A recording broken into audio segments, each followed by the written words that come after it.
Let's read the question. Question है given है कि for a series LCR circuit the power loss at resonance is what. Okay, तो यहाँ पर हमें power loss at resonance find करना होगा.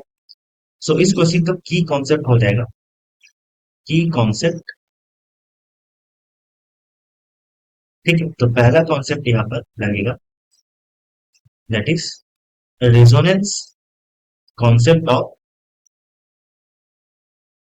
Resonance in LCR circuit, LCR series circuit.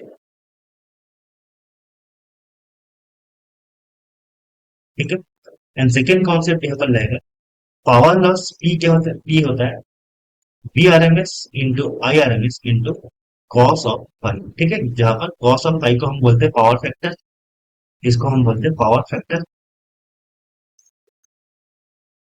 ठीक है, phi is the phase difference between V and I. ठीक है, जहां पर पावर फैक्टर को हम कॉस ऑफ पाई को हम लिखते हैं आर बाई जेड, जहां पर Z is the total impedance. ठीक है, नाउ एक एलसीआर सीरीज सर्किट में रेजोनेंस कंडीशन, ठीक है, किसको कहते हैं ये देखते हैं. ठीक है, नाउ पहले हम एक एलसीआर सीरीज सीरीज सर्किट कैसा दिखता है देख लेते हैं. So this is L, this is C, this is R. ठीक है, connected with AC source, let's say B. ठीक है, लेट्स से कि इसका जो impedance due to L inductance is XL, impedance due to conductor capacitor is XC and इसका R. ठीक है, तो यहाँ पर हम जानते हैं कि टोटल इम्पीडेंस क्या होता है. टोटल इम्पीडेंस होता है Z is equals to R square plus XC minus XL whole square. ठीक है, ना यहाँ पर रेजोनेंस हम कब बोलेंगे? रेजोनेंस बोलेंगे when the phase of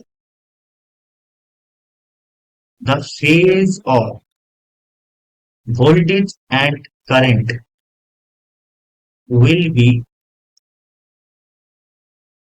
will be same.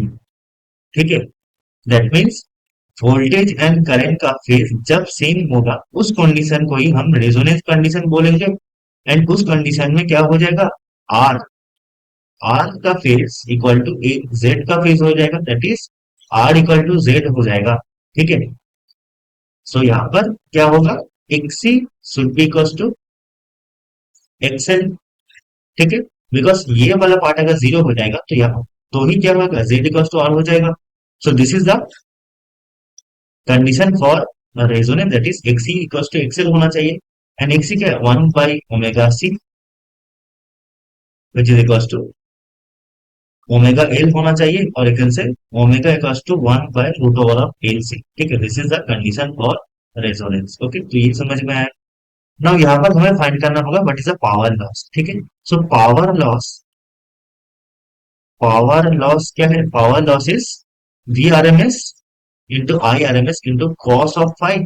ठीक है, तो यहाँ पर हम क्या लिख सकते हैं? वी नो दैट आई क्या है? I is we bye Z. ठीक है, तो जेड, सॉरी, यहाँ पर हम वी को लिख सकते हैं आई इंटू जेड. ठीक है, तो यहाँ पर हम क्या लिखेंगे? वी, वी की जगह हम लिखेंगे आई इंटू जेड.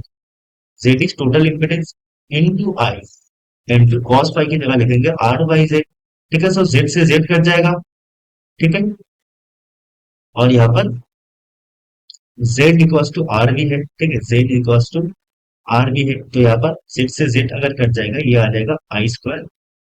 ठीक है, सो पावर लॉस आ गया यहाँ पर आई स्क्वायर आर. ओके, सो यहाँ पर सही ऑप्शन हो जाएगा ऑप्शन नंबर सी. ठीक है, that is I square R. Okay, hope you understand it. Best of luck.